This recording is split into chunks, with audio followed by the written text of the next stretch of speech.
ലേവ്യാപുസ്തകം. ഇത് ബൈബിളിലെ മൂന്നാമത്തെ പുസ്തകമാണ്. ഇത് ക്രമീകരിച്ചിരിക്കുന്നത് ഇസ്രായേലിന്റെ അടിമത്തത്തിൽ നിന്നുള്ള പുറപ്പാടിനു ശേഷം ദൈവം അവരെ സീനായി പർവ്വതത്തിന്റെ താഴ്വാരത്തിൽ കൊണ്ടുവന്ന് ഒരു ഉടമ്പടി ബന്ധത്തിൽ ക്ഷണിച്ചപ്പോഴാണ്. എന്നാൽ അവർ വേഗത്തിൽ ദൈവത്തിനെതിരെ മത്സരിച്ച് ഉടമ്പടിയെ ലംഘിച്ചു. ദൈവം ആഗ്രഹിച്ചത് തന്റെ മഹത്തായ സാന്നിധ്യം ഇസ്രായേലിന്റെ നടുവിൽ ഈ സമാഗമന കൂടാരത്തിൽ വസിക്കണമെന്നായിരുന്നു. എന്നാൽ ഇസ്രായേലിന്റെ പാപം ആ ബന്ധത്തെ നശിപ്പിച്ചു. അതുകൊണ്ട് മുൻപുള്ള പുസ്തകമായ പുറപ്പാടിന്റെ അവസാനത്തിൽ മോശെ ഇസ്രായേലിന്റെ പ്രതിനിധിയായിരുന്നിട്ടും കൂടാരത്തിലെ ദൈവസന്നിധിയിൽ പ്രവേശിക്കുവാൻ കഴിഞ്ഞില്ല. ലേവ്യാപുസ്തകം ആരംഭിക്കുന്നത് ഈ അടിസ്ഥാന പ്രശ്നത്തെക്കുറിച്ച് നമ്മെ ഓർമ്മിപ്പിച്ചുകൊണ്ടാണ്. ദൈവം മോശയെ കൂടാരത്തിൽ നിന്ന് വിളിച്ചു. അതിനാൽ ചോദ്യം ഇതാണ്: ഇസ്രായേലിന് തങ്ങളുടെ പാപത്തിലും സ്വാർത്ഥതയിലും ഈ വിശുദ്ധ ദൈവത്തോട് എങ്ങനെയാണ് നിരപ്പ് പ്രാപിക്കുവാൻ കഴിയുന്നത്? അതിനെക്കുറിച്ചാണ് ഈ പുസ്തകം മുഴുവനും. എപ്രകാരമാണ് ദൈവം കൃപാലുവായി പാപികളും ദുഷിച്ചവരുമായ ജനങ്ങൾക്ക് തന്റെ വിശുദ്ധ സാന്നിധ്യത്തിൽ വസിക്കുവാൻ ഒരു മാർഗം നൽകുന്നത്? ഇപ്പോൾ നമുക്കിവിടെ ഒരു നിമിഷം നിർത്തിക്കൊണ്ട് ഈ പ്രധാനപ്പെട്ട ആശയമായ ദൈവം പരിശുദ്ധനാകുന്നു എന്നതിനെപ്പറ്റി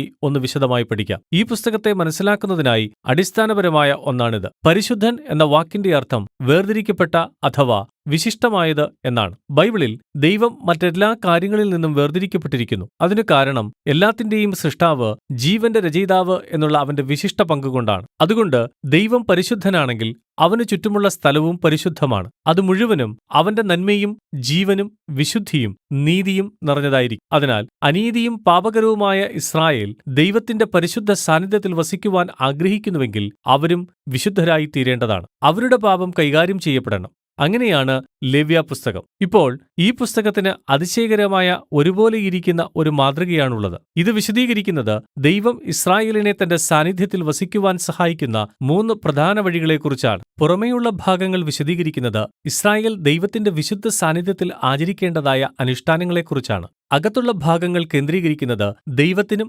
ഇസ്രായേലിനും മധ്യേയുള്ള ഇസ്രായേലിന്റെ പുരോഹിതന്മാരുടെ മധ്യസ്ഥതയുടെ പങ്കിനെയാണ്. ശേഷം അതിനകത്തായി ചേർച്ചയുള്ള 2 വിഭാഗങ്ങളുണ്ട്. അവ ഇസ്രായേലിന്റെ വിശുദ്ധിയെ കേന്ദ്രീകരിച്ചിട്ടുള്ളതാണ്. പിന്നീട് പുസ്തകത്തിന്റെ മധ്യത്തിൽ ഒരു മുഖ്യ അനുഷ്ഠാനമുണ്ട്. അതാണ് പ്രതിശാന്തി ദിനം. അത് മുഴുവൻ പുസ്തകത്തെയും ഒരുമിച്ച് കൊണ്ടുവരുന്നു. ഈ പുസ്തകം അവസാനിക്കുന്നത് ഒരു ചെറിയ വിഭാഗത്തോടെയാണ്. അവിടെ മോശ ഇസ്രായേലിനെ ഈ ഉടമ്പടിയിൽ വിശ്വസ്തരായിരിക്കാൻ ആഹ്വാനം ചെയ്യുന്നു. നമുക്ക് പുസ്തകത്തിന്റെ ആഴങ്ങളിലേക്ക് കടക്കാം. ആദ്യത്തെ വിഭാഗം വിശദീകരിക്കുന്നത് ഇസ്രായേൽ ആചരിക്കേണ്ട 5 പ്രധാന അനുഷ്ഠാന യാഗങ്ങളെക്കുറിച്ചാണ്. അവയിലെ 2 ഒരു ഇസ്രായേലിന് ദൈവത്തോട് നന്ദി പറയാനുള്ള മാർഗങ്ങൾ ആയിരുന്നു. അത് എങ്ങനെയെന്നാൽ ദൈവം അവർക്ക് ആദ്യം നൽകിയ ഈ പ്രതീകാത്മക സൂചനകൾ അവർ തിരികെ നൽകുന്നതിലൂടെയായിരുന്നു. മറ്റു 3 യാഗങ്ങൾ ദൈവത്തോട് ക്ഷമിക്കുവാൻ അപേക്ഷിക്കുന്ന വ്യത്യസ്ത മാർഗങ്ങളായിരുന്നു. ഇവിടെ ഒരു ഇസ്രായേല്യൻ തങ്ങളുടെ പാപം കൂടുതൽ തിന്മയും മരണവും ദൈവത്തിന്റെ ഈ നല്ല ലോകത്തിൽ ഉളവാക്കിയെന്ന് കുറ്റസമ്മതത്തോടെ ഏറ്റുപറഞ്ഞുകൊണ്ട് ഒരു മൃഗത്തിന്റെ ജീവനുള്ള രക്തത്തെ ബലിയർപ്പിക്കും. അതുകൊണ്ട്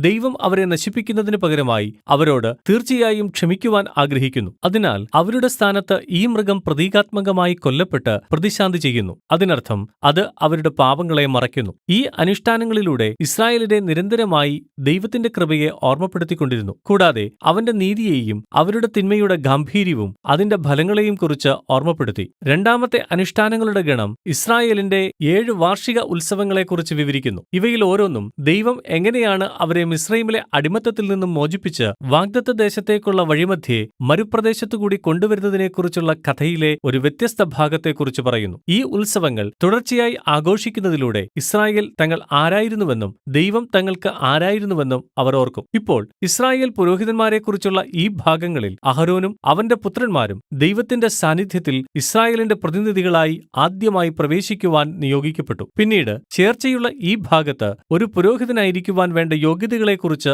നാം കാണുന്നു. പുരോഹിതന്മാർ വിളിക്കപ്പെട്ടിരിക്കുന്നത് ഉയർന്ന ധാർമ്മിക സത്യനിഷ്ഠയുടെയും അനുഷ്ഠാന വിശുദ്ധിയുടെയും ഉയർന്ന നിലയിലേക്കാണ്. കാരണം അവർ ജനങ്ങളെ ദൈവമുമ്പാകെ പ്രതിനിധീകരിക്കുന്നു. മാത്രമല്ല, അവർ ദൈവത്തെയും ജനങ്ങൾക്ക് പ്രതിനിധീകരിക്കുന്നു. എന്തുകൊണ്ടാണ് പുരോഹിതന്റെ വിശുദ്ധി വളരെ പ്രാധാന്യമർഹിക്കുന്നതെന്ന് ഈ ഭാഗത്ത് അഹരോന്റെ കുടുംബത്തെ നിയോഗിച്ചതിനു ശേഷമായി നാം കണ്ടെത്തുന്നു. അവന്റെ പുത്രന്മാരിൽ 2 പേർ ദൈവസന്നിധിയിൽ അന്യാഗ്നിയുമായി പ്രവേശിച്ച് പ്രത്യക്ഷമായി നിയമങ്ങളെ ലംഘിക്കുന്നു. അതുകൊണ്ട് അവിടെ വെച്ച് തന്നെ ദൈവത്തിന്റെ വിശുദ്ധി അവരെ ദഹിപ്പിച്ചു. ഇത് ദൈവത്തിന്റെ വിശുദ്ധ സാന്നിധ്യത്തിൽ ജീവിക്കുന്നതിന്റെ വിരോധാഭാസത്തിന്റെ ഒരു ഭയപ്പെടുത്തുന്ന ഓർമ്മപ്പെടുത്തലാണ്. കാരണം അത് കളങ്കമില്ലാത്ത നന്മയാണ്. എന്നാൽ അത് മത്സരിക്കുകയും ദൈവത്തിന്റെ വിശുദ്ധിയെ നിന്ദിക്കുകയും ചെയ്യുന്നവർക്ക് അപകടകരവുമാണ്. അതിനാൽ ഇസ്രായേലിന്റെ പുരോഹിതന്മാർ വിശുദ്ധരായിരിക്കണം എന്നത് വളരെ പ്രാധാന്യമാണ്. മാത്രമല്ല, എല്ലാ ഇസ്രായേലും വിശുദ്ധരായി തീരണം. അതാണ് അടുത്ത വിഭാഗങ്ങൾ വിവരിക്കുന്നത്. 11 മുതൽ 15 വരെയുള്ള അധ്യായങ്ങൾ എല്ലാ ഇസ്രായേല്യർക്കും വേണ്ടതായ അനുഷ്ഠാന വിശുദ്ധിയെക്കുറിച്ചുള്ളതാണ്. 18 മുതൽ 20 വരെയുള്ള അധ്യായങ്ങൾ ജനത്തിന്റെ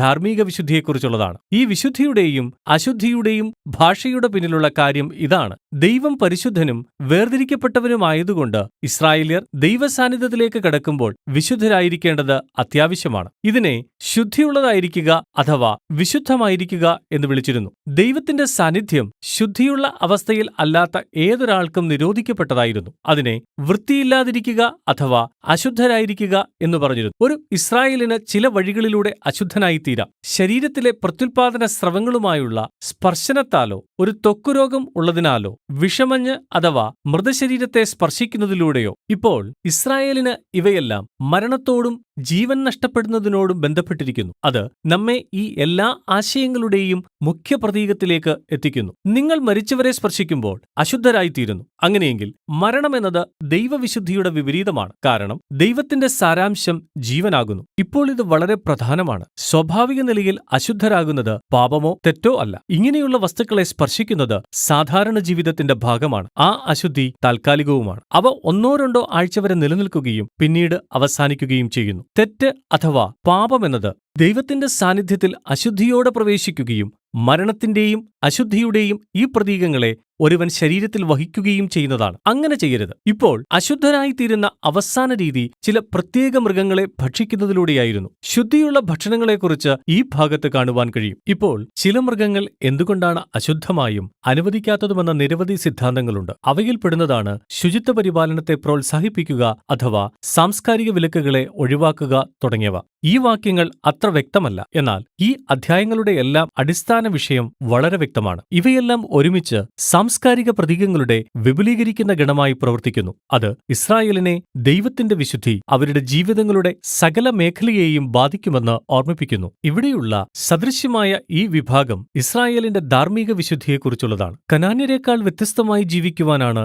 ഇസ്രായേൽ വിളിക്കപ്പെട്ടത്. അവർ ദരിദ്രരെ അവഗണിക്കാതെ പരിപാലിക്കുവാനാണ് വിളിക്കപ്പെട്ടത്. അവർക്ക് ഉയർന്ന ലൈംഗിക സമഗ്രത ഉണ്ടായിരിക്കണം. അവർ തങ്ങളുടെ ദേശം മുഴുവനും നീതിയെ പ്രോത്സാഹിപ്പിക്കേണ്ടവർ ആകുന്നു. ഇപ്പോൾ ഇവിടെ പുസ്തകത്തിന്റെ മധ്യത്തിലായി ഇസ്രായേലിന്റെ വാർഷിക ഉത്സവങ്ങളിൽ ഒന്നിനെക്കുറിച്ചുള്ള വലിയ വിവരണം നാം കാണുന്നു. അത് പ്രതിശാന്തി ദിനത്തെക്കുറിച്ചാണ്. എല്ലാ ഇസ്രായേലിന്റെയും പാപവും മത്സരവും വ്യക്തിപരമായ യാഗങ്ങളാൽ മറയ്ക്കപ്പെടുന്നില്ല. അതിനാൽ വർഷത്തിലൊരിക്കൽ മഹാപുരോഹിതൻ 2 ആടുകളെ എടുക്കും. അവയിലൊന്ന് ശുദ്ധീകരണയാഗത്തിനും ജനത്തിന്റെ പാപങ്ങളുടെ പ്രായശ്ചിത്തത്തിനും ആണ്. മറ്റേ ആടിനെ യാഗമൃഗം എന്ന് വിളിക്കുന്നു. പുരോഹിതൻ ഇസ്രായേലിന്റെ എല്ലാ കുറ്റങ്ങളും പ്രതീകാത്മകമായി ഈ ആടിന്റെ മേൽ ചുമത്തുന്നു. അതിനുശേഷം അതിനെ മരുപ്രദേശത്തേക്ക് വിട്ടയക്കുന്നു. ഇത് വീണ്ടും പാപത്തെയും അതിന്റെ അനന്തരഫലത്തെയും തന്റെ ജനത്തിൽ നിന്നും നീക്കം ചെയ്യുവാനുള്ള ദൈവത്തിന്റെ ആഗ്രഹത്തിന്റെ ശക്തമായ ഒരു സാദൃശ്യമാണ്. അങ്ങനെ ദൈവത്തിന് അവരോടൊപ്പം സമാധാനത്തിൽ വസിക്കുവാൻ കഴിയും. ഈ പുസ്തകം അവസാനിക്കുന്നത് മോശ ഉടമ്പടിയിലെ എല്ലാ വ്യവസ്ഥകളിലും വിശ്വസ്തരായിരിക്കുവാൻ ഇസ്രായേലിനെ ആഹ്വാനം ചെയ്യുന്നതോടെയാണ്. ഈ നിയമങ്ങളെല്ലാം ഇസ്രായേൽ അനുസരിച്ചാൽ ലഭിക്കുന്ന